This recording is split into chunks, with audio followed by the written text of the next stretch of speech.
What's up, everybody? I am Brandon, and we got a buttload of Nintendo emulation news to talk about today. Sounds like that last update that came out when Bajo-Kazooie dropped last week might have had some under-the-radar updates for the N64 emulation over on the Nintendo Switch. We got all that news and more on another episode of Game Corner.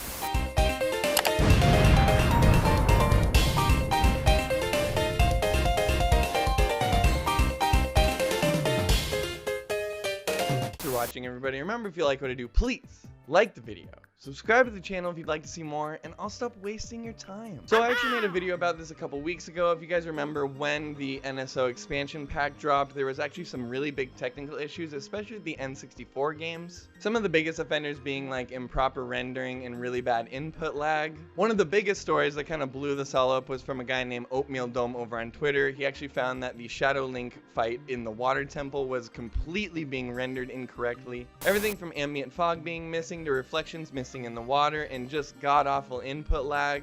He posted pictures and stuff all over the internet, and it blew up pretty hard. Doug Bowser actually ended up making a statement to The Verge, pretty much saying that they're working on fixing this, and obviously they're dedicated to quality and assurance and stuff like that. But it looks like they actually might have been doing some under-the-radar updates, especially when they released Bajo-Kazooie last week on the Nintendo Switch Online expansion pack. So there were no like official statements made from Nintendo or anything like that, but people like Oatmeal Dome had noticed that the reflections in the water temple started actually, working correctly. There were still some issues with the fog and the textures, but apparently the reflection was working right. And then some other data miners like Luigi Blood was able to look into it and see that there weren't actually any changes to the ROMs themselves, so it must have been something in the emulator that was fixed. Obviously, there's still a lot of issues with NSO expansion pack, and I know that there's still a lot of users facing, tons of different emulation issues. But he did kind of go on to explain how the emulation works on the Switch, and that kind of keys us into what's going on here. The NSO 64 emulator is based on the Wii U Virtual Console emulator, which included specific graphics display functions per game inside of it. But in an attempt to make more games work, it was decided to remove these functions from the emulator, in an attempt to have a way to configure the graphics through external means like configuration files. This was specifically done for NSO, and in their attempt of doing so, they clearly broke graphics emulation in the process,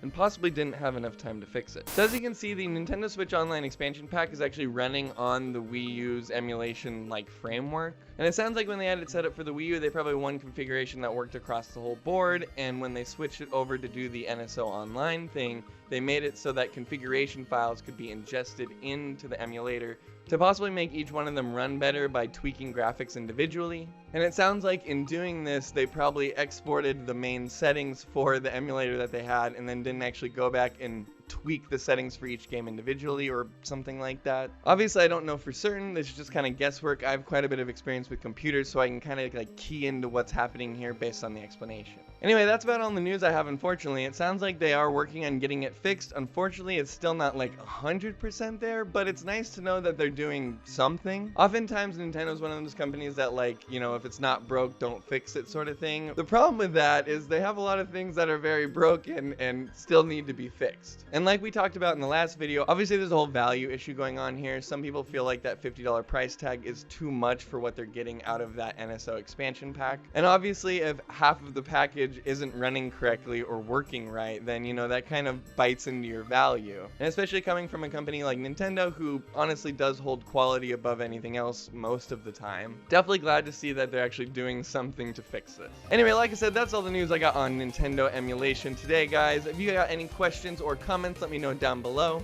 I'm Brandon. This was Game Corner, and have a kick-ass week.